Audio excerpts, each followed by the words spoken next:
கோவையில் Lions club சார்பில் பள்ளி மற்றும் கல்லூரி மாணவர்கள் இணைந்து 100க்கும் மேற்பட்ட மரக்கன்றுகள் நடவு செய்தனர். கோவை சேரன் மாநகரை அடுத்த விஸ்வேஸ்வரா நகர் பகுதியில் உள்ள பார்க்கில் சிம்டெக் இண்டஸ்ட்ரீஸ் உரிமையாளரும் சமூக ஆர்வலருமான கே கோபால்சாமியின் 61வது பிறந்தநாள் விழா கொண்டாடப்பட்டது.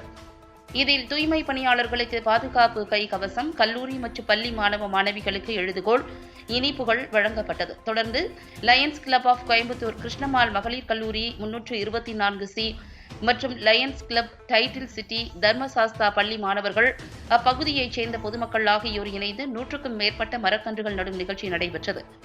இதில் சிறப்பு விருந்தினராக கவுண்டம்பாளையம் சட்டமன்ற உறுப்பினர் PRG அருண்குமார் கலந்து கொண்டு ஆழ்துளை கிணறு பொதுமக்கள் பயன்பாட்டிற்காக திறந்து வைத்தார். தொடர்ந்து மாணவர்களுடன் இணைந்து மரக்கன்றுகளை நடவு செய்தார்.